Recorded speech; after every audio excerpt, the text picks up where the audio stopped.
Oiê! Oi, Mariana. E aí, Jorge, tudo Tudo bom? bom? Tranquilo. Consegue me ver? Consigo. Tudo certo. Tranquilito. Muito bem. Da É hoje o dia? Desi. Ah, é hoje, né? Legal. Como diria a Ludmilla. Ainda bem que eu consegui voltar a tempo, né? Você viu? Nossa, a melhor No coisa. dia. No dia. E eu entrei aqui no YouTube também, eu já tô logada como ADP para conseguir colocar lá aquele textinho. Vamos escrever? Ah, hoje aqui estão os contatos do Jorge. Ah, legal, Se legal, legal, se legal. você quiser mais detalhes, Não, tranquilo. Ah, tá, né? desculpa, tá perguntando pra mim.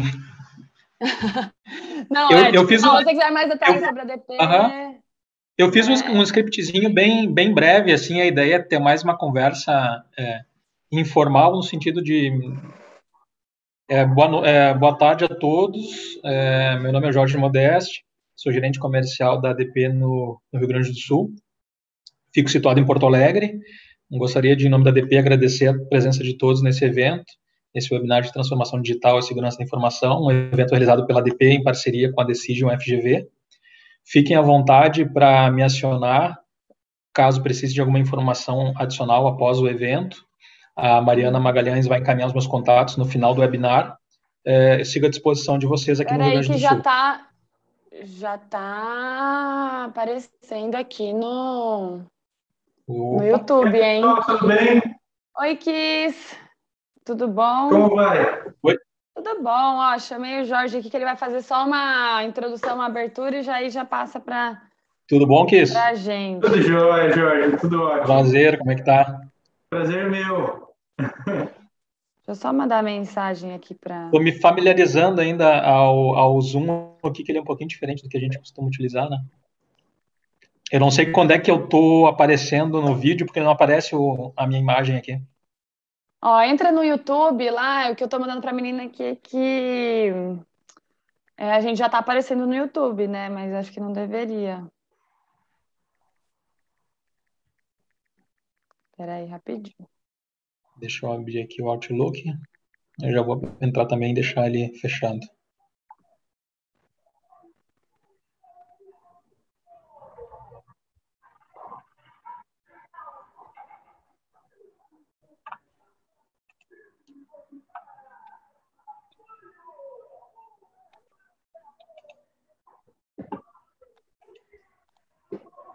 Deixa eu ver aqui.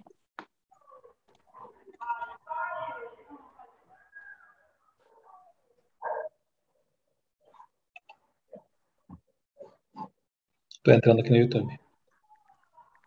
Já tá live no YouTube, será? Porque parece que... Então, é isso, vou te mandar o link. Aí ele É isso que eu tô aparece três falando pra assistindo moça. agora.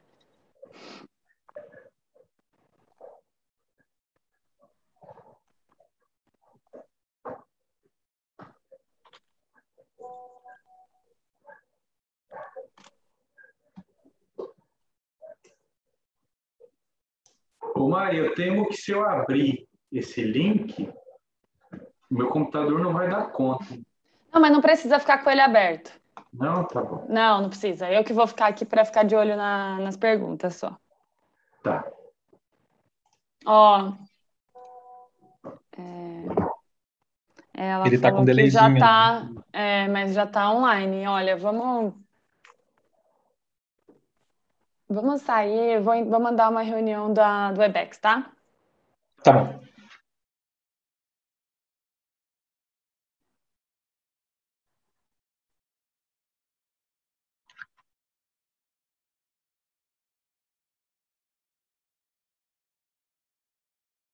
Tá, eu vou fechar agora, Mari, depois que eu sair do que eu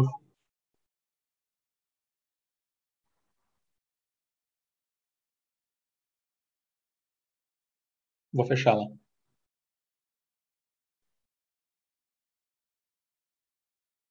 Tá bom.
Boa tarde, pessoal.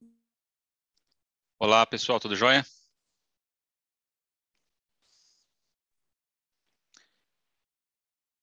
Tudo jóia. Passando para desejar um bom evento para todos. Obrigado, Michele.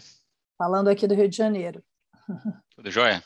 Tudo jóia, professor. Então tá bom. Estamos aqui aguardando o Jorge agora.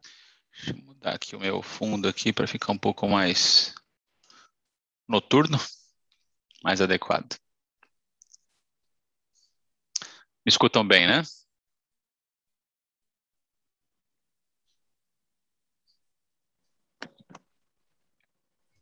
Eu estou te ouvindo bem, professor. Não sei o que. Acho que Não, está no legal, silêncio. só para confirmar mesmo.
Olá, pessoal, boa noite, boa tarde, bom finzinho de tarde.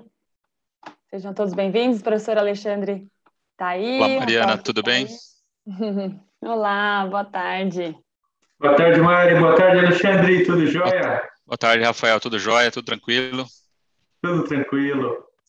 Muito bom, muito bom. Estou vendo aqui que a gente está com 16 pessoas, mais ou menos, já conectados. Sejam muito bem-vindos. Vamos esperar um pouquinho, né? Só para a gente esperar o pessoal também ir entrando aqui no nosso webinar, né? A gente tem mais um convidado, o Jorge está aí também, vai fazer nossa Boa tarde, pessoal. Tudo bom? abertura. Olá, Jorge.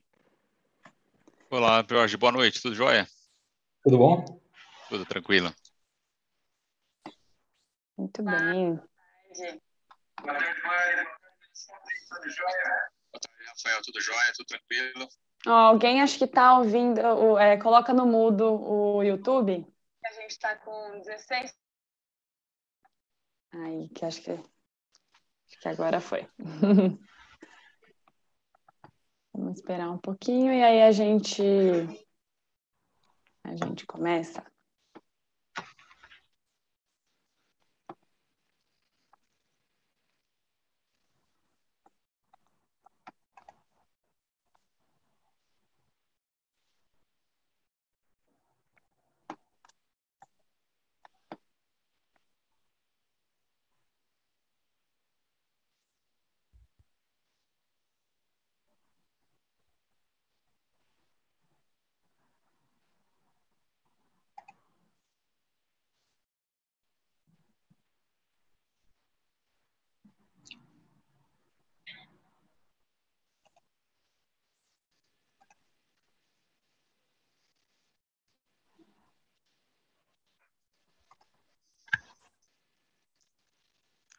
Como é que tá o frio por aí?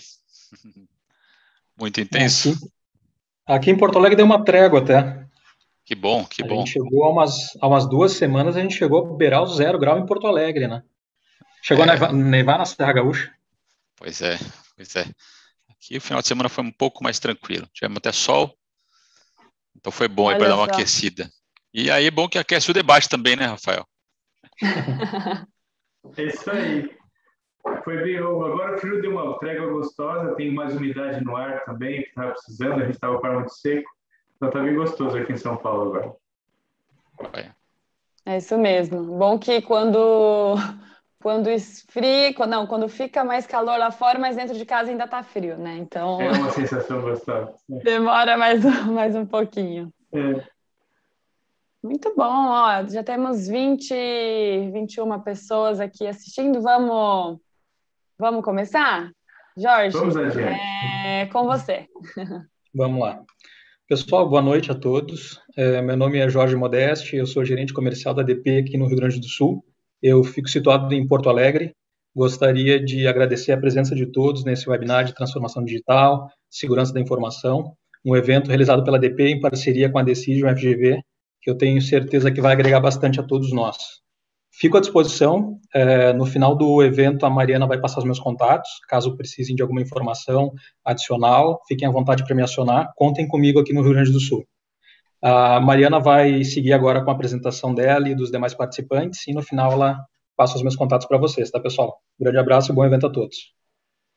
Legal, boa noite a todos. Obrigada, Jorge, pela abertura. Eu sou a Mariana Magalhães, Product Marketing Manager para a ADP, e seria a moderadora dessa conversa que a gente vai ter hoje entre o professor Alexandre Caramelo, da FGV, e o Rafael Kiss, diretor de Produtos e Inovação para a América Latina na ADP, sobre transformação digital e segurança da informação, como unir essas tendências que viraram uma realidade.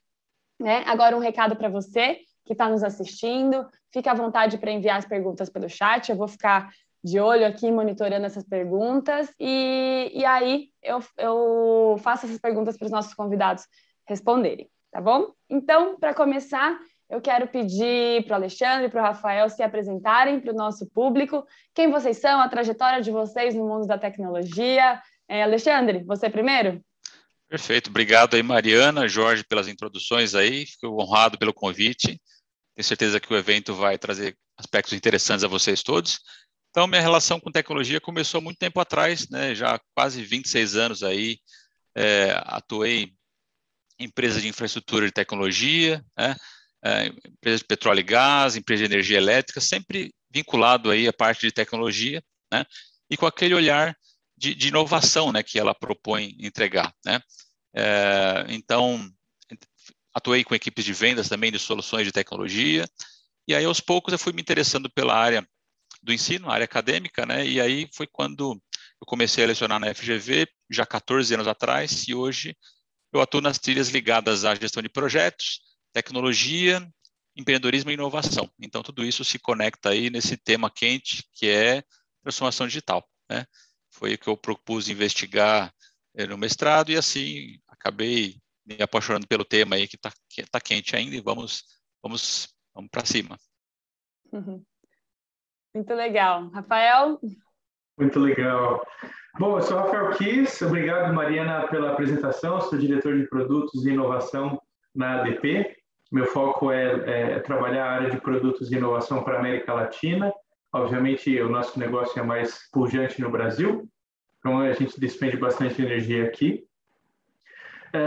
Minha história com tecnologia começou, é uma brincadeira engraçada, eu gosto de dizer que começou no século passado.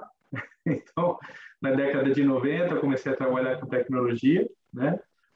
Me apaixonei pela área de codificação, então eu comecei uma carreira em programação bastante cedo, né? Ainda menino. E também horizontalizei bastante a carreira.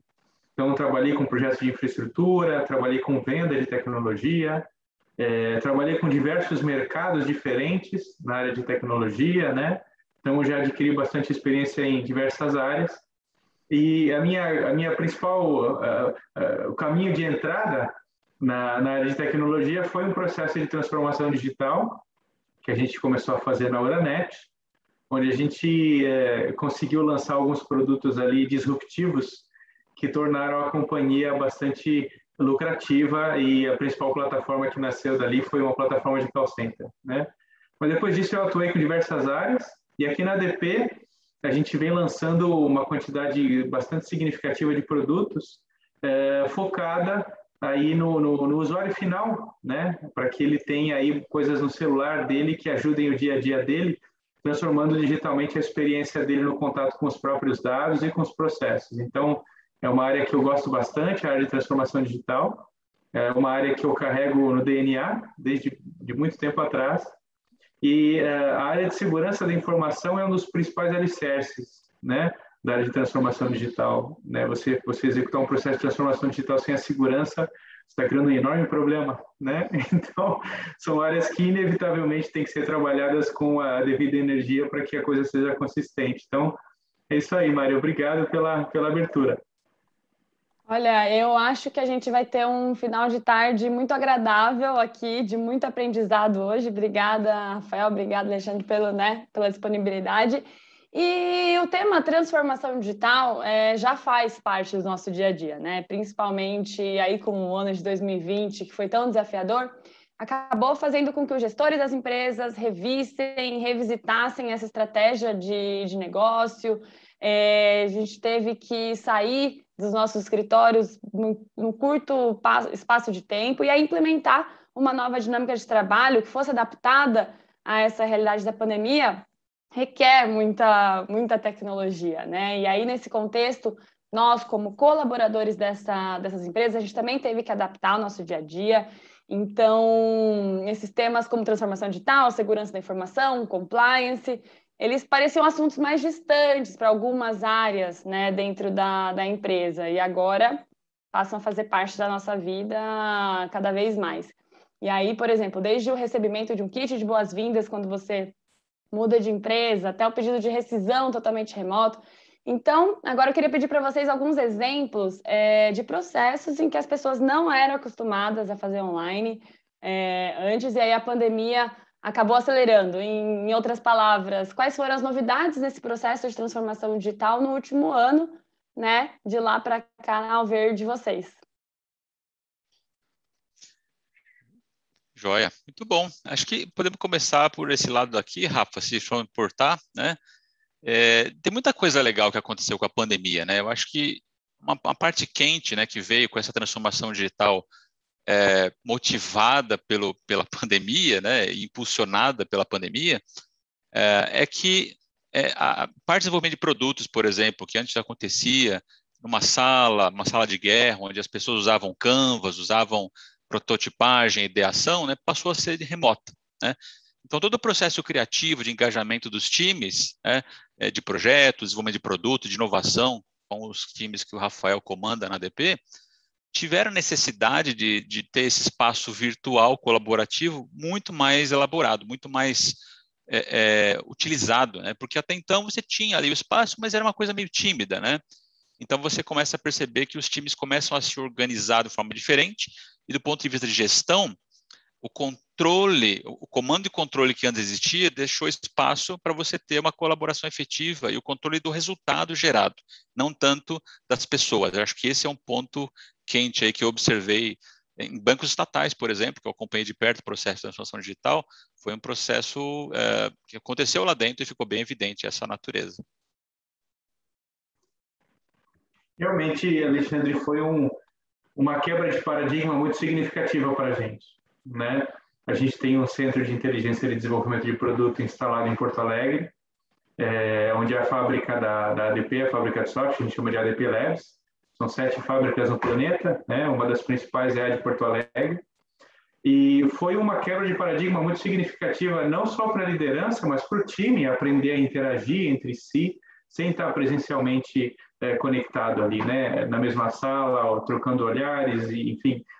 O processo comunicativo presencial ele é infinitamente mais rico do que o online, né? Você tem uma camada subjetiva bastante importante no processo de comunicação, no processo de troca de ideia, né?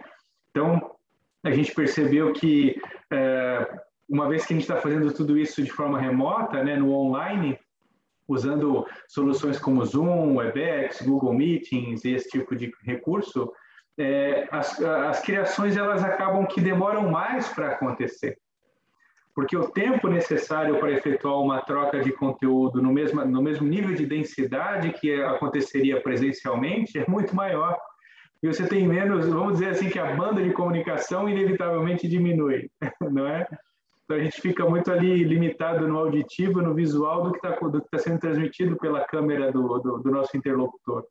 E a gente começou a dar um valor bastante interessante para a interação pessoal. Era algo absolutamente corriqueiro, usual, que a gente deixou de reconhecer o poder que tem, né? Então, esse é um assunto muito interessante nessa época de pandemia. E foi um momento onde as empresas multinacionais, que já tinham um alicerce bem estabelecido na perspectiva da GDPR, né, que são as normas a LGPD europeia. Então, as empresas multinacionais, elas que têm sede nos Estados Unidos ou na Europa, elas já estavam preparadas na perspectiva de segurança de informação para trabalhar aderente a essas leis. Então, elas acabaram que tiveram uma grande vantagem no processo de levar as pessoas para trabalhar em casa, que vamos dizer assim, vamos usar uma palavra aqui bastante chocante, a militarização do processo de comunicação eletrônico já existia.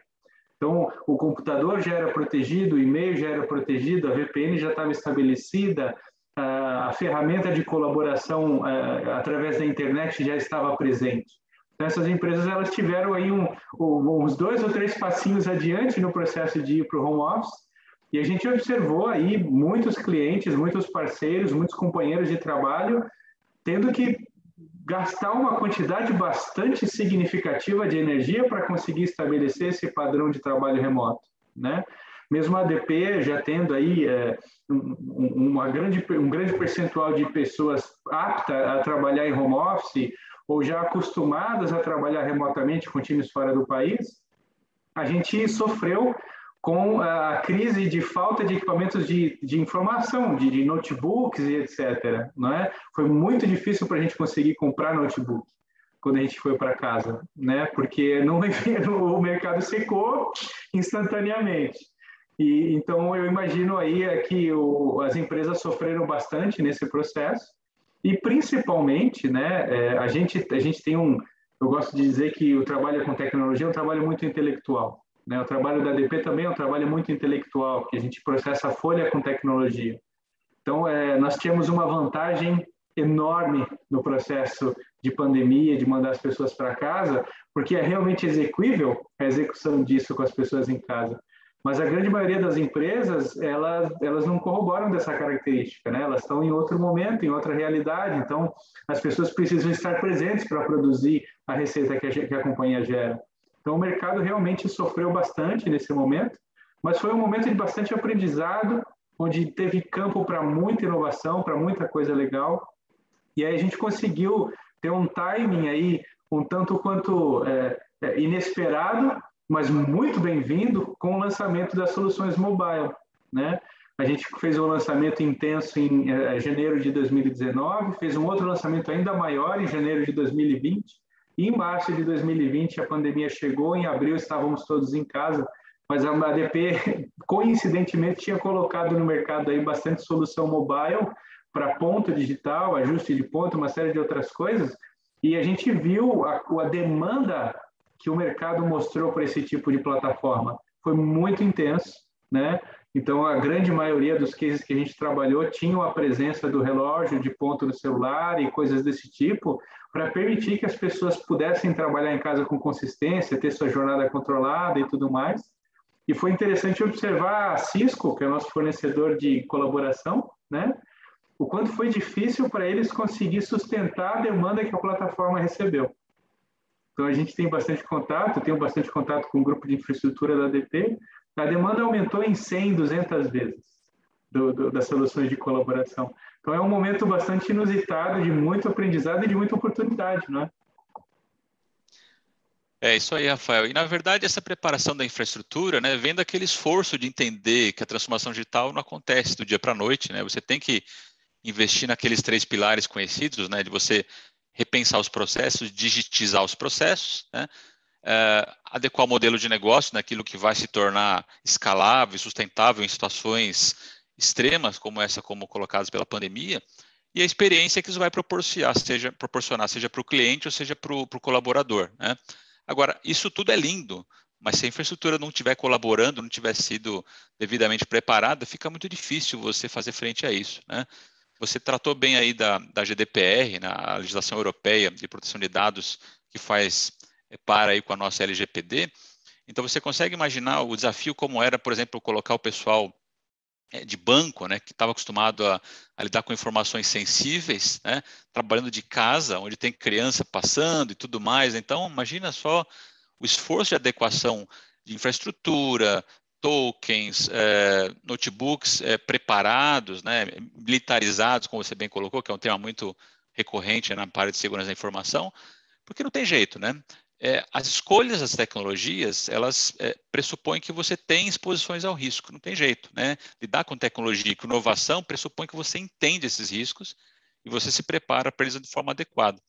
Então, quanto mais segurança você quiser oferecer para o usuário de uma plataforma, de um aplicativo, uma solução mobile, né, você tem que implementar mais controles. E aí você acaba pedindo que ele abra um pouco mão da sua privacidade. Olha, você precisa se identificar, biometria, senha trocada de 30 em 30 dias, token, two-factor authentication, não é verdade? Então, tudo isso são um conjunto de estratégias, né, que tem que acontecer para que o negócio possa, de fato, se aproveitar da tecnologia. E a gente passou por um processo interessante também, Alexandre, que foi o seguinte: além da nossa camada de proteção comum, a ADP ela investe uma soma maravilhosa, por dizer, nessa questão, né? A gente mexe com algo extremamente sensível, a gente sabe, a gente tem uma olerite de muita gente aqui dentro, né? Então, eu não me lembro, mas são algumas dezenas de milhões de pessoas cujo olerite é processado pela ADP no planeta, né? Então, isso é uma informação super sigilosa que deve ser cuidada da forma correta. Então, a gente já tem, desde muito tempo, uma camada de proteção bastante consistente nas nossas bordas de infraestrutura, que seguem exatamente o que você citou, né? A forma de se autenticar, a forma de cuidar dessa senha, enfim, isso é tudo muito bem cuidado, não é? Mas aí a gente veio com uma outra vertente na área de desenvolvimento de software, que foi algo que corroborou com as boas práticas de desenvolvimento. Então, além de todas as boas práticas de desenvolvimento de software que a gente já tem, que eu não vou me aprofundar muito nessa primeira parte da conversa, a gente começou a desenvolver uma camada de fail-proof para o caso do desenvolvedor que não está, que está trabalhando de casa, o Quality Assurance que está trabalhando de casa, o PO que está fazendo a Safety na Function que está trabalhando de casa, não está ali junto, interagindo no escritório. Por conta dessa diminuição significativa na banda de interação que a gente falou ali atrás, a gente começou a desenvolver funcionalidades do nosso software especificamente técnicas para proteger uma falha nessa boa prática de desenvolvimento, garantindo que a informação estivesse sempre devidamente encapsulada e protegida para que nunca fosse exibida a quem não pudesse ver. Então, a gente investiu bastante nesse sentido também, o que fez com que a gente começasse a olhar a plataforma de software de outras perspectivas. Isso foi riquíssimo, foi muito interessante. E aí a gente começou a identificar grandes potenciais aí de desenvolvimento a gente chamou aqui de muralhas de proteção, não é? Então, mesmo que, vamos dizer, uma pista, vou fazer aqui uma metáfora com a pista de corrida. O piloto sabe dirigir o carro é capaz de fazer a curva, mas se algo ocorrer, tem ali uma caixa de brita e tem ali uma muralha de pneus antes do muro para que a coisa aconteça de forma controlada. Então, a gente passou a investir bastante nisso, na forma de arquitetar o software, o que foi super rico, foi muito interessante esse processo. Legal você comentar isso, Rafael, porque, de fato, né, os investimentos em tecnologia têm uma crescente nos últimos 20 anos, vem triplicando, né? Tem uma pesquisa da FGV que cuida disso, né, da FGV-CIA, onde a gente vê aí que, em média, o setor de serviços, por exemplo, né, que é um setor bastante significativo em termos do PIB, né, de contribuição, vai de 11,4% a quase 16% em termos a média de investimento no setor de serviços, né? Então, você vê que com a pandemia, essa preocupação com questões como essa que você colocou, né? Como é que você encapsula soluções, como é que você provê segurança em diversos níveis, os ativos de TI que têm que ser protegidos contra qualquer tipo de ataque, não só o ransomware, né? Que a gente ouviu falar tanto nos últimos... Tem cada coisa de arrepiar os cabelos, né? Sequestro de dados, criptografia de base de dados, resgate em Bitcoin, tem as coisas mais malucas, né, que aconteceram nesses últimos anos, né? Mas a verdade é que o oportunismo sempre foi uma constante da indústria, e eu falo da indústria, né, de cybercrimes, né? Então, o cybercrime ele tem uma profissionalização muito grande que se aproveita das brechas deixadas quando não se faz o investimento de forma apropriada, né? É isso aí. E aí foi um momento interessante onde a gente viu o poder da nuvem, por exemplo. Você consumir computação em nuvem da forma certa, ela traz uma camada de proteção que te abstrai uma quantidade bem significativa de preocupações quando você é uma empresa pequena, quando você está começando em alguma coisa, não é? A ADP e as nuvens que a gente consome têm camadas de proteção muito parecidas, mas eu fico imaginando empresas de menor porte que estavam com infraestruturas em casa ou em data centers com nível de militarização bastante baixo, foi sofrido. O ransomware conseguiu entrar, conseguiu sequestrar dados, conseguiu trazer prejuízos palpáveis, né? Enquanto empresas que estivessem no nível de consumo mais maduro da computação em nuvem, mesmo com baixos investimentos, contaram com uma camada de proteção que é como um alicerce que nunca foi reparado que estava ali. E protegeu muita gente, né? Então, foi muito interessante ver esse processo ocorrendo também. Pois é. Maria, muita contigo? Coisa... Sim. E muita coisa que vai passar a pandemia, né? E vai cada vez mais, vai continuar, vai melhorar, coisas, né? Que ela só puxou um pouquinho, talvez, mais para acontecer mais rápido, mas que depois continua, né? E aí eu imagino que segurança da informação e até mesmo compliance com algumas regulamentações que foram surgindo no meio do caminho tenham sido um desafio no desenvolvimento de novas soluções tecnológicas, né? Então, além da LGPD que vocês comentaram, né, a GDPR, mas também essa parte da legislação. Kis, você como diretor de produtos, conta pra gente como vocês ultrapassaram essa barreira. Esse é um baita tema, viu, Mariana? Porque as leis se modificaram com uma velocidade absurda no campo trabalhista durante a pandemia. Isso não aconteceu apenas no Brasil, isso aconteceu no mundo todo. E a ADP, ela processa folha no mundo todo.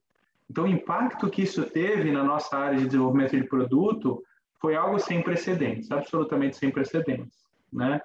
Aí, a gente fez uma análise, ano passado ainda a gente fez essa análise, em maio do ano passado, então, e a gente veio medindo, né? Então, a gente entrou em pandemia em abril, e em maio a gente começou a medir isso de forma mais específica, e a gente fez um review de tudo que aconteceu em dezembro.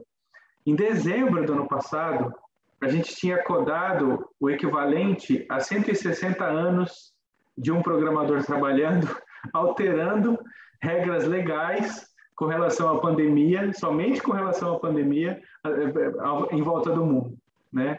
Então, é um número que foi muito marcante para nós, quando a gente viu, né? Se a gente for contar, nós ficamos o quê? De abril para dezembro, foram 8 meses, né? 8 meses de pandemia. Então, em 8 meses de pandemia, a quantidade de esforço que a ADP teve de despender para conseguir lidar com as flexibilizações legais que foram criadas através do mundo, para conseguir manter, de alguma forma, a saúde dos trabalhadores e das empresas nesse momento que a gente está vivendo, olha o quanto isso gerou de codificação na plataforma que processa a folha de pagamento para dar conta, não é? Então, isso, eu tenho certeza que isso aconteceu em diversos outros mercados, em diversas outras plataformas de software, não é? A velocidade com a qual as companhias teve que acompanhar a alteração nas leis por conta da pandemia, que para se manter aí um nível consistente de adesão ao compliance legal. Então, isso deve ter sido algo que foi significativo não só na ADP, né? É verdade, Rafael. Uma coisa que eu também percebo, né, que sempre essa questão de você não olhar para o aspecto legal, né, afeta um número considerável de companhias, né? Até antes da pandemia isso já acontecia, né? Em especial, empresas que estão nascendo, nas startups, aí que eu tenho bastante contato por conta do Instituto Nacional de Empreendedorismo e Inovação, qual eu faço parte, então a gente recebe diversas companhias que estão naquele processo de nascimento, né? E frequentemente o que a gente percebe é que esse aspecto de compliance, muitas vezes, né, é subestimado, vamos dizer assim, né, na concepção do modelo de negócio. É claro que startup, em tese, não precisa se preocupar com a transformação digital, porque ela nasce digital, ela não é um tiranossauro rex querendo virar um unicórnio, ela já vai nascer unicórnio, né? Mas ainda assim, esse negócio pega, né, porque você precisa entender o arcabouço regulatório que você vai, no setor de saúde, temos as health techs, as edtechs, né, da educação, e tantas outras empresas de tecnologia, né, as startups de tecnologia. Então, muitas vezes, elas têm que entender como que está mudando esse contexto, né, na parte de identificação dos colaboradores, que tipo, se é uma CLT flex, o que vai ser o modelo vigente ali, né? E quando você tem companhias globais, né, que estão entrando aqui, ou seja, estão chegando aqui, entender isso tudo é muito, muito complicado, né? Muito difícil, né? Por mais que você tenha a experiência, né, que o Rafael trouxe, né, das implementações das normas de compliance lá fora, né, quando chega aqui, você soma isso à complexidade tributária, a complexidade concorrencial, mercadológica, né? O Brasil não é para iniciantes, né? E a gente percebe isso mesmo nas startups aí, que tem investimento anjo, tal, né, que tem que entender esse processo aí de quanto que eu aplico de tecnologia, né, e quanto vulnerabilidade estou disposto a correr também, né? E tem uma coisa interessante acontecendo, né, Alexandre? A gente começou a trabalhar com computador no século passado, e a gente viu isso com uma nitidez assim um tanto quanto interessante. O amadurecimento do processo legal à volta da tecnologia, não é? Então, pô, a gente em 1990, se conversar com um advogado e falar para ele da importância do direito digital, era algo assim, como, qual é a importância do direito do foguete do Elon Musk, entendeu? Era muito, muito, assim, muito viagem na maionese. Hoje, é algo absolutamente importante, tanto que o planeta inteiro hoje, praticamente, vamos dizer, o planeta inteiro, estou exagerando, mas Estados Unidos, Europa, Brasil e a grande maioria dos países já tem um arcabouço legal importante para a proteção de dados das pessoas físicas, não é? Responsabilizando os detentores daqueles dados se algo ocorre com relação àquelas informações, não é? Isso, se a gente fizer um paralelo com o que a gente viu em 1990, isso é algo absolutamente inimaginável que a gente ia chegar nesse nível de maturidade. E é Sim. muito, eu vejo isso com ótimos olhos. Eu acho que esse é um processo de amadurecimento mercadológico que vai trazer cada vez mais ganhos para a sociedade. É muito legal essa parte, e afeta todo mundo, né? Áreas que você não tinha intenção de falar, poxa, mas não cabe isso, você pensar, né? Semanas atrás eu estava conversando com o pessoal do audiovisual, né? E eles foram afetados pela questão do YouTube mudar as regras de visualização para vídeos infantis, por exemplo. Então, plena pandemia, aumentou a procura de vídeos infantis e a receita caiu. Olha que loucura, né? Imagina, quando você imaginar uma coisa dessa. Então, veja, uma produtora de audiovisual tem que se preocupar com essas questões, né? O tratamento dos dados nos Estados Unidos afetou globalmente como o YouTube protege os dados dos usuários. Então, veja como isso se tornou global, né? Se tornou pertinente a gente ter essa visão de como é que se coleta informação, para que se coleta informação, tem que ter um propósito claro de negócio, né? Uma base da LGPD, inclusive, que tipo de manipulação você vai fazer com aquele dado, né? Onde armazena e com quem você compartilha. E até então, né, não tinha essa preocupação, né? Como você falou dos advogados, né? Hoje, eu garanto que qualquer escritório de advocacia que tiver alguém lá que está querendo, né, aumentar o seu share de negócio na área de direito digital, está preocupado com a LGPD, está preocupado com a função do DPO, né, e tudo mais que isso tem a ver dentro do negócio dos clientes deles, né? É isso aí, Alexandre. É um processo gostoso de poder presenciar, de fazer parte dele, né? E é interessante ver que, com o amadurecimento do mercado, as disciplinas, que já são disciplinas enraizadas no DNA das grandes companhias, o compliance é super importante para as grandes companhias, né? São disciplinas que não conseguem mais ser dispensadas ou feitas de forma resumida numa startup, por exemplo, que pode matar um business, né? Com muita facilidade, pode matar um business, né? Eu tenho um amigo que estava tentando empreender na parte de motocicletas elétricas, não é? E ele sentiu bastante dificuldade em conseguir entender qual é que era o contexto legal que ele podia fazer, como ele poderia fazer, e etc. Ele investiu bastante nessa vertente do negócio, o que mostra que a gente precisa, sim, ter uma ótica bastante consciente e cuidar bastante desse tema de compliance, independente do ramo que a gente atua e do tamanho da empresa que a gente cuida. É isso aí, esse é um tema quente, né? Porque não dá para você ficar longe disso, né? Tem outro tema quente aí que, em algum momento, acaba se conectando com transformação digital, que é o tal do ESG, né? O ambiental, sustentabilidade, governança, né? Quando chega no governança, total para a tecnologia, não tem jeito, porque a contribuição que a tecnologia pode dar para você fazer rastreamento de carne congelada, por exemplo, rastreamento da cadeia do supply chain, é muito grande. Então, você está falando do mercado de abastecimento, né? De alimentos, mas a contribuição da tecnologia em muitos setores é muito pervasiva. Ou seja, uma vez que ela está lá, dificilmente você vai conseguir tirar o tipo de automação que ela deu no processo ou a redimensão que ela deu para o modelo do negócio.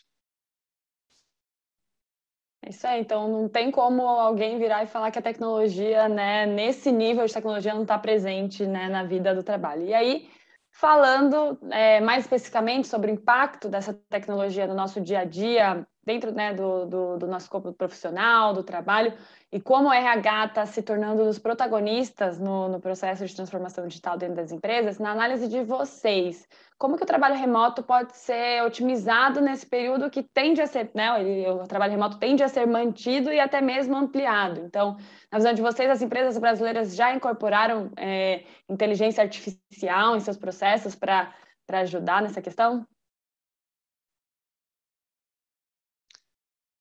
Olha, eu acho que dentro da nossa atuação, né, em consultorias e mesmo com os alunos executivos de negócio dentro da FGV, o que eu percebo é que tem setores que estão em momentos muito diferentes, né? Tem muita gente fazendo uso intenso de tecnologia para trabalho remoto, fazendo Lean Inception remota para produtos, criando protótipos digitais, fazendo as coisas mais mirabolantes e mais legais, né, que a gente nunca imaginou que fosse possível de fazer remotamente. Mas, por outro lado, tem também aqueles que não são os early adopters, né, não são aqueles adotantes de tecnologias mais rápidos, né, eles estão naquela esteira de, olha, eu quero sentir isso, como é que vai funcionar, para realmente dizer se vale a pena, se eu tenho realmente que lidar com isso. Né? Quem sabe a pandemia não acabe, eu não volto para o que era antes. Eu lamento, né? Não acho que vai acontecer isso, né? Mas, enfim, então eu percebo que tem setores, e dentro dos setores também tem empresas que se destacam. Né? Então, para continuar no exemplo, tem empresas do agro que estão muito no digital, né? Usando drone para fazer rastreamento de talhões de cana, IoT para você sensorizar equipamentos de colheitadeira e tudo mais, né? Então, quer dizer, você tem um trabalho remoto grande feito ali, bem na linha do Indústria 4.0, né? Mas, por outro lado, nós também temos oportunidades que podem ser aproveitadas em mercados como o da saúde, por exemplo, né? Então, no caso da pandemia, né? Veja as teleconsultas, né? Era algo que já existia a videoconferência há muito tempo. Por que até então não era implementado? Né? Tem um dado que eu gosto muito de mencionar sempre, que era a quantidade de investimentos feito por setores, né, do tipo de tecnologia. E o setor de saúde sempre investe em muitos setores, em muitas tecnologias distintas, né? Agora, tinha um especificamente que não foi vislumbrado, que era a parte de manipular dados estatísticos de tendências de contaminação, por exemplo, que poderia ser útil, né, no caso da pandemia. Então, é uma lacuna clara ali que ficou feita a partir de 2016, né, até 2020, quando explodiu a pandemia, e que por causa dessa lacuna, talvez nós perdemos alguns meses na parte de modelagem matemática de entender como se faz a propagação do coronavírus. Né? Então, veja como, às vezes, a gente paga um preço, né? Não tem como você acertar todas, né? Mas tem algumas coisas que realmente poderiam ter facilitado um pouco mais esse entendimento. Então, setores bem diferentes, né, que têm os seus investimentos em tecnologia, né, e grau de maturidade para o trabalho remoto, né, mas que, enfim, estão momentos que muitas vezes saltam os olhos. Né? Sim. É interessante observar, tentando conectar aí bastante, de forma bem específica com o enunciado da questão da Mari, o uso de inteligência artificial com as pessoas em casa, né? A gente que mexe com infraestrutura de computador, com infraestrutura de TI, a gente sabe que a massiva maioria das regras de controle que a gente tem nas bordas de comunicação das grandes estruturas, ela é baseada em complexos livros de regras, não é? Então, você tem ali pessoas fazendo uma gestão bastante ativa desses complexos livros de regras aí para conseguir determinar que tipo de informação sai, que tipo de informação entra, não é? E ali tem um campo de aplicação de inteligência artificial riquíssimo. Que antes a gente tinha que se preocupar principalmente com as bordas dos nossos data centers, onde estavam os nossos servidores. Porque, prioritariamente, os nossos funcionários estavam dentro da sede da companhia, gozando da borda militarizada daquela sede. Agora a gente tem, aqui no Brasil, a ADP tem aí mais de 1.000 funcionários. A gente tem 1.000 notebooks em 1.000 sedes distintas, completamente desmilitarizadas com relação à sua conectividade com a internet, não é? E é um pouco hipócrita dizer que a gente vai conseguir administrar as regras de firewall do Windows e lidar com o que é capaz de acontecer, não é? Nesse contexto. Então, tem um campo riquíssimo aí de aplicação de inteligência artificial para conseguir fazer com que a comunicação de trabalho das pessoas goze do mesmo nível de segurança que elas gozavam dentro da sede das companhias. Então, a ADP vem investindo bastante nesse sentido. A gente não desenvolve tecnologia para isso, mas a gente consome em peso tecnologia desse tipo.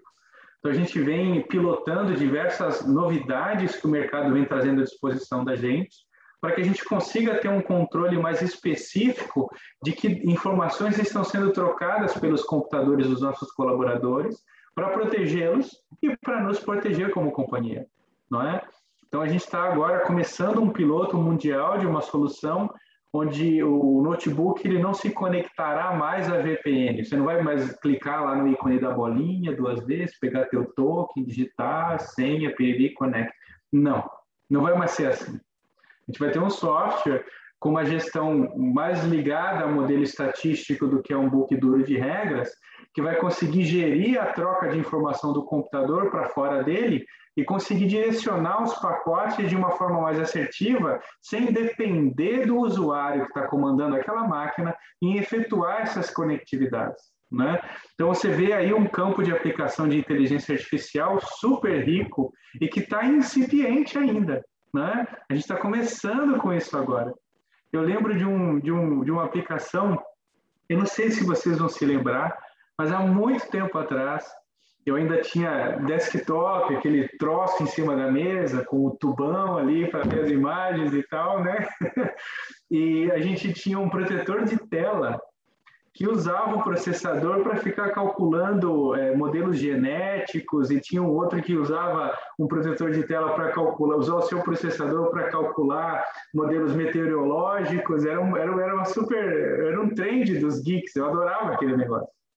Então, aquilo começava a distribuir processamento numa nuvem, assim, completamente fora de controle, para processar pequenas partes de um grande mapa. E, inevitavelmente, a gente vai na mesma direção quando a gente pensa em começar a usar modelo estatístico, modelo de inteligência artificial, para aplicação de proteção dos desktops, né, do end-user device, agora que é o notebook. Então, acho que a gente tem aí uma linha muito interessante de construção de mercado, de ideias, de novas ofertas. É muito legal isso aí. Bem colocado, Rafael. Então, é verdade o que você comentou, né? Os endpoints ali, os dispositivos que estão ligados aí, um futuro não distante, né? Não mais por VPNs, né? Mas o que acontece é que eles estão numa zona fora de controle, fora da supervisão, né? Ainda que, claro, existam vários mecanismos de segurança, mas é aquela história, né? Uma parte importante da segurança está em você entender que tem 3 tipos, né, basicamente de problemas, né, que você tem os vazamentos, os data leaks, você tem invasão e todo tipo de situação. Erro humano, operação inadequada dos sistemas, né, e falha de implementação de software, bugs, upgrades, downgrades quando não era para fazer downgrade, né? Então, nessa confusão toda, grande parte dos acidentes, né, são agentes externos ali também, mas também tem uma parte que tem gente de dentro, ou seja, gente dentro da empresa que às vezes deixam a brecha, compartilha senha. A gente sabe que são práticas que são longe de ser bem vistas, né, pelo mercado há muito tempo, mas ainda assim acontece, né? Então, quando você coloca, né, o colaborador ali, né, submetido ao escrutínio de uma inteligência artificial, você minimiza isso muitas vezes. Por quê?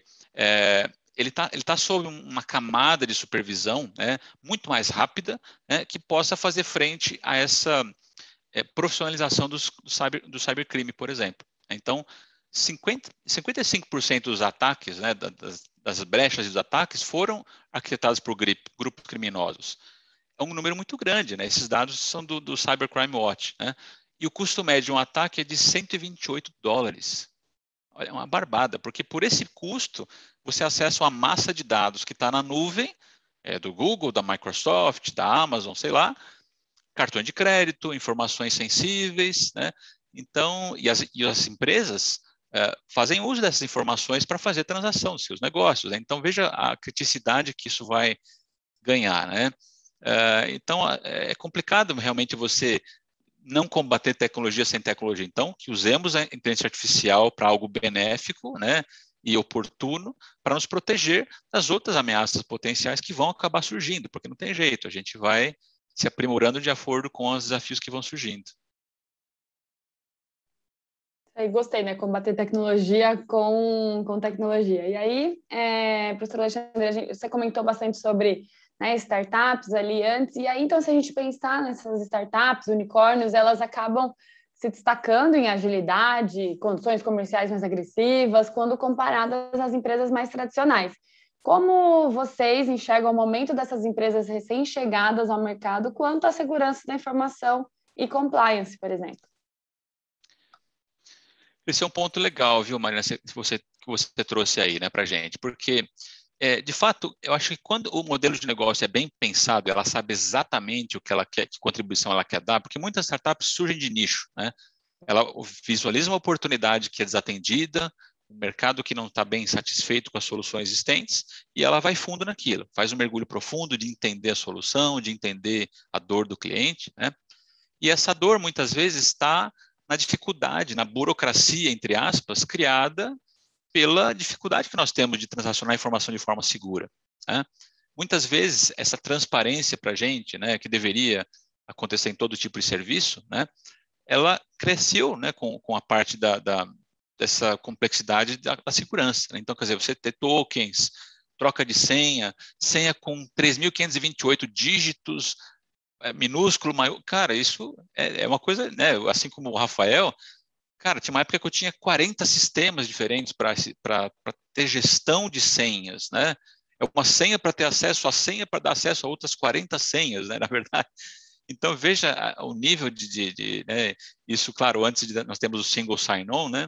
Mas a verdade é que essa preocupação das startups em resolver problemas, né, também vem na esfera de você simplificar, às vezes, o que é você prestar um serviço de forma transparente para o seu cliente, né, desburocratizado, como tantas as fintechs fazem, né? No caso, tem exemplos 1000 aí que a gente pode citar, né? E isso oportuniza que o investidor veja a solução, né?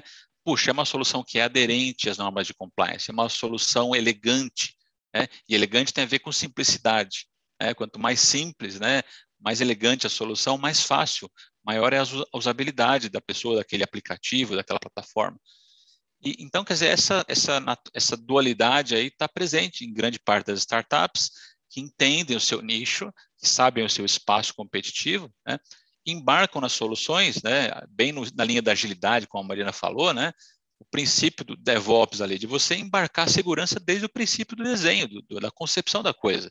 Você não vai construir para depois pensar como é que eu vou adicionar uma camada de segurança. Não, você está no core, né, da solução, que ela tem que ser feita de forma segura.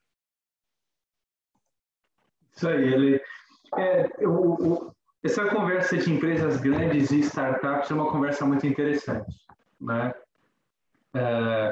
O potencial e as fortalezas de uma grande corporação mundial, a maior corporação do mundo em X tema, né?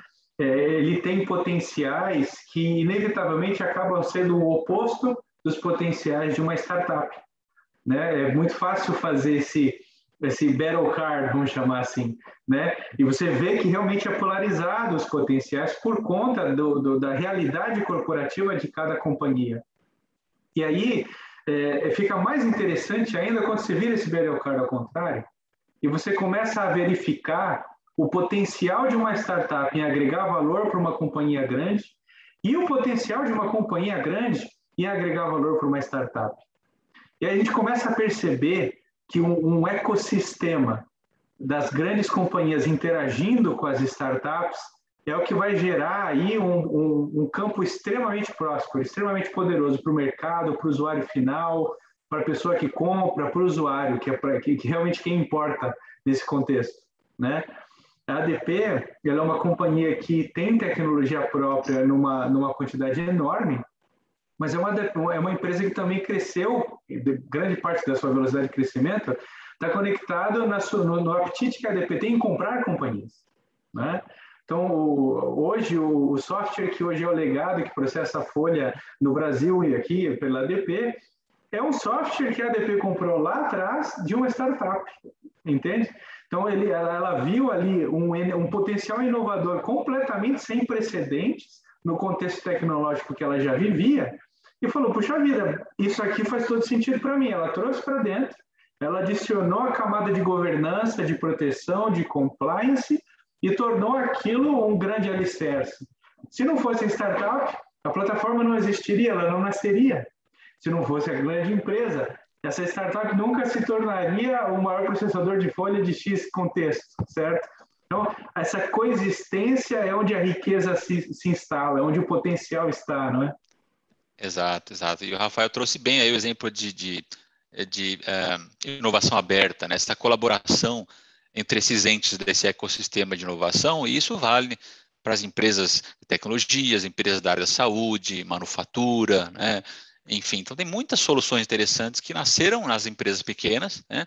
Que carecem dessa visão de escala que as grandes empresas têm. E como você tem que produtizar isso para atingir o mercado e causar impacto. É porque a ideia só é boa, né? E ela só se converte em inovação de verdade se ela puder causar impacto nas pessoas, né? Se ela puder gerar receitas e tudo mais. Então, o conceito é esse, né?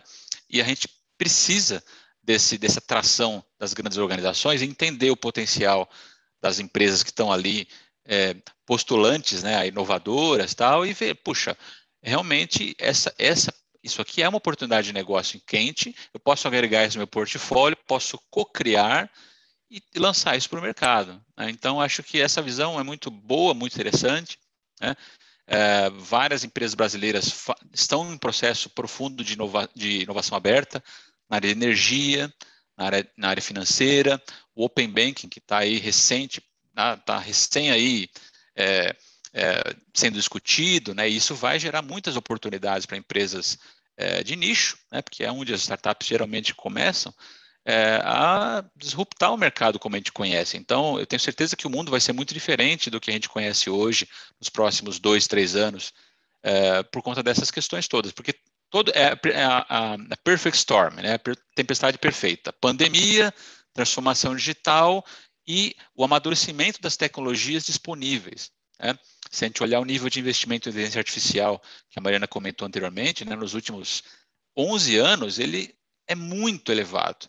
Então, começam a frutificar os produtos e serviços agora, por causa da intensa pesquisa e desenvolvimento feita desde 2013, provavelmente, né, que é quando teve o pico ali muito elevado nisso.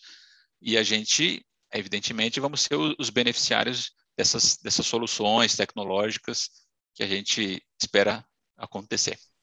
É isso aí, Ale. E agora a ADP ela vem se posicionando mundialmente como um gerador de ecossistema dessa característica, né? Então, nos Estados Unidos, a gente já está bem consolidado como esse gerador de ecossistema, e agora, através do planeta, na Europa, na América Latina, na Ásia, a gente vem amadurecendo bastante o conceito de conseguir viabilizar esses ecossistemas com as HR Techs, né?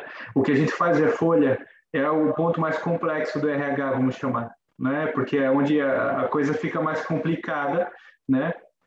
E as HR Techs, elas fazem exatamente o que você citou, elas estão investindo em nichos que são super enriquecedores para as companhias e que dependem de vamos dizer, de uma nave-mãe, não é? Então, a gente vem se posicionando no mercado como esse gerador de ecossistema, isso vai se tornar cada vez mais forte também aqui no Brasil e na América Latina. A iniciativa já começou nesse ano fiscal para a ADP, então a gente vai colher frutos bastante interessantes nesse posicionamento da ADP aqui na região, como gerador de ecossistema de inovação, se aproximando cada vez mais das startups, de fornecedores de tecnologia específicos, para criar aí uma oferta consistente de fim a fim para o consumidor final. Sim, isso é importante, né, Rafael? Porque ainda tem espaço ainda para você incrementar esse mercado business to employee, né? Soluções aí que antes eram muito perspectivas corporativas, né? O HCM, o Human Capital Management, gestão de capital humano, então gestão de bandas salariais, é um negócio que eu tive times em países diferentes. Cara, isso dá uma dor de cabeça tremenda, né, para o gestor que precisa oportunizar o merit increase, ver a base dolarizada. Nossa, e nesse sentido, essas soluções que você traz aí, né, dentro dessa nave-mãe, né, e crescida com as HR Techs, são sensacionais, porque elas sabem o mercado que elas atuam e como é difícil você ter essa visão aí compartimentada, né, dentro de uma grande empresa para as equipes que são locais, né? Muito legal. Pessoal, a gente está chegando ao fim do nosso webinar, mas eu quero pedir para o pessoal, ainda dá tempo, ainda temos uns minutinhos aí para o pessoal mandar perguntas aqui para o professor Alexandre, para o Rafael Kiss responderem. Mas, enquanto isso, enquanto o pessoal pensa nas perguntas, alguma consideração final, pessoal? Olha, eu acho que um ponto legal aí que surgiu aqui é que a gente percebeu, né, da discussão que a gente travou aí com a Mariana e o Rafael, que brilhantemente trouxe muitos elementos para a gente, é que a questão de transformação digital e segurança estão muito interligados. Não tem como você dissociar uma coisa da outra, independente do setor que você atue, né? Então, empresas do setor de saúde, setor financeiro, na manufatura, ONGs, porque os projetos sociais também lidam com dados e muitas vezes projetos sociais estão envolvidos em soluções digitais, né? Então, a gente tem que ficar muito antenado nisso, né? Porque não tem mais como você ficar fora desse tipo de ambiente que a gente está inserido. É isso aí, Ale, eu concordo contigo. As pessoas estão em casa, né? Tem todo tipo de pessoa em casa, desde o CEO da grande companhia até o menor aprendiz, o estagiário que está começando a carreira na companhia, ambos estão em casa, né? E todos eles precisam de soluções que resolvam um problema dele na mão ou a seu acesso pleno onde ele está. Não tem como fazer uma coisa dessa sem transformação digital, né? E não tem como fazer isso protegendo-os sem o alicerce da segurança de informação. As conexões são diversas, são desde a arquitetura do software, a infraestrutura, ao cloud computing, ao data center, ao end-user device que ele está utilizando. As conexões são definitivamente infinitas, não tem como separar um tema do outro. E no momento que a gente está vivendo, não só de pandemia, mas de maturidade de mercado, a gente aprendeu que tecnologia é algo sério, né? Não é algo de lazer, de um geek, é algo que realmente carrega a economia adiante com uma velocidade muito mais sadia, sem demandar a quantidade de esforço que as coisas demandavam antigamente. Então, eu acho que o caminho é por aí, né? As coisas andarem juntos, com a devida respeito ao compliance, com a devida conexão às leis de proteção de dados. Acho que é aí que está o contexto de geração sadia de negócios. Muito legal. Então, aqui o tema do nosso webinar foi transformação digital e segurança da informação. Como unir essas tendências que viraram realidade? Mas, na verdade, acho que a pergunta é como não unir, né? Não tem como. Elas já estão juntas, né? Desde sempre, né? Ainda mais agora. Então, como não unir? Não tem como, né? Tem uma perguntinha aqui, tá? Da Michele. Então, voltando ao assunto de inteligência artificial, saiu recentemente uma matéria no jornal Estadão sobre uma preocupação legal sobre esse tema. E aí, você acha que, então, quando a gente fala de inteligência artificial, o que isso envolve? Acho que aqui a gente pode até falar da privacidade, né? O que vocês acham? Tem muita coisa legal para falar nisso, né, Mariana? Porque, veja, é evidente que as máquinas, né, a inteligência artificial tem ocupado um espaço cada vez maior, né? Aquela pesquisa inocente que você faz no Google e ele autocompleta, aquilo é inteligência artificial, né? Então, a gente está convivendo com isso há muito tempo, é que a gente não se dá conta, muitas vezes, de como ela está fazendo parte do dia a dia das pessoas, né? Eu acho que tem uma frase importante, né, que eu gosto de lembrar, que é o seguinte: a destinação que você vai dar para a tecnologia pode te levar para o caminho do bem e o caminho do mal. A gente tem que ter o conhecimento dos parâmetros éticos que nós precisamos seguir, até que ponto vale a pena você usar a inteligência artificial e até que ponto você pode estar passando uma fronteira difícil, né? O Stephen King fez essa advertência um pouco antes de falecer, né, que a gente estava entrando numa seara perigosa, né? Então, eu vejo com bons olhos, desde que essa tecnologia esteja colocada para garantir a confiabilidade das relações das pessoas, a autenticidade das informações, né, a integridade do dado, né, onde quer que ele esteja, na nuvem, servidor físico, nos endpoints. Então, a inteligência artificial tem uma contribuição gigantesca em áreas muito diferentes. Mas, de fato, eu acho que a grande questão tem coisas, né, que você tem limites morais e éticos, né, que o ser humano não faria, né, nas suas atividades, né? A gente também precisa olhar isso na perspectiva do que está sendo criado. A máquina vai ter que ser dotada do padrão moral e ético que nós temos. Então, e aí não preciso ir muito longe, né, para extrapolar que tudo depende de quem é o criador. É isso aí, Ale. É um campo realmente complexo, principalmente porque é novo, acredito, não é? E aí, por mais complexo que possa ser essa afirmação, eu acho que a lei nos dá uma base muito importante. Uma vez que há um livro público de regras aceito, né, pelo grupo que compõe as regras, vamos dizer assim, né, a LGPD foi assinada, ela é uma lei, ela está adotada pelo país, ela faz parte do nosso dia a dia, ela nos dá uma base para, a partir dali, construir as coisas sem depender tanto de conceitos subjetivos como a ética, né? A ética é um conceito super importante. Para nós que estamos aqui, algo pode ser completamente admissível da perspectiva ética. Para um grupo que não nos conhece, que vive em outro contexto, pode ser absolutamente inadmissível. Então, é muito importante o processo da lei estar trazendo essa base, esse alicerce, né? Então, quando a gente pensar em inteligência artificial e problemas legais por conta disso, etc., eu acho que assim, um algoritmo de inteligência artificial que esteja consumindo dados que são adequados à posse daquele que roda o algoritmo à luz da lei, muito dificilmente vai conseguir fazer alguma coisa que prejudique o dono do dado, né? Ou que prejudique a pessoa personificada por aqueles dados. Então, é uma cadeia que se fecha.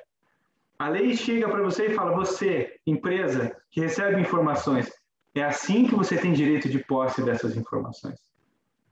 Se aquela lei está devidamente respeitada, se esse alicerce está integralmente cumprido, um algoritmo de inteligência artificial que começa a usar as informações que são direito de posse de forma construtiva para aquela entidade empresarial, dificilmente vai conseguir prejudicar o interlocutor que está personificado naquela informação. Então, acho que aí existem as conexões prósperas. É claro que, puxa vida, eu sou uma pessoa de tecnologia, de novo, desde o século passado. O contexto de preocupações que eu tenho que ter hoje na construção de um software é infinitamente superior às preocupações que eu tinha no começo. Esse é o ponto de incômodo que esse contexto nos traz. Mas é uma questão de perspectiva. Qual é a escolha que a gente vai fazer? Como a gente vai encarar isso? Com uma novidade para criar algo que realmente é melhor do que aquilo que a gente criava antes? Ou com uma dificuldade que agora eu estou enfrentando? Eu acho que a gente tem que encarar isso da forma positiva, né? E ver que realmente isso é próspero, é promissor, está levando a gente para criar tecnologia de mais qualidade, para criar empresas com um código de conduta mais respeitoso com relação ao mercado e com relação às pessoas. Eu acho que essa é a forma positiva de encarar o que está acontecendo. Excelente. É isso aí. E aí a LGPD veio, né, falando muito de finalidade, né? Então, antes as empresas tinham ali o dado para usar da forma que quisesse. Agora a gente já está falando, não, é para que finalidade você vai usar, né? Então, eu acho que é muito disso que vocês comentaram. Então, para aquela finalidade, tudo bem, é usar aquele nosso dado. Bom, gente, quero agradecer, né, professor Alexandre Caramelo, Rafael Kiss, por toparem compartilhar o conhecimento de vocês com a gente. Obrigada também a todos que participaram aqui conosco, que mandaram pergunta. Então, esse conteúdo vai estar disponível no YouTube depois para você assistir novamente ou compartilhar com quem você achar que vai usufruir dessa discussão tão interessante. Aprendi muito hoje, né, sobre transformação digital e segurança da informação. Muito obrigada e até a próxima. Obrigado, pessoal. Até a próxima. Obrigado, Mariano. Obrigado, Rafael. Foi muito legal o bate-papo. Muito produtivo. É isso aí. Valeu, Alexandre.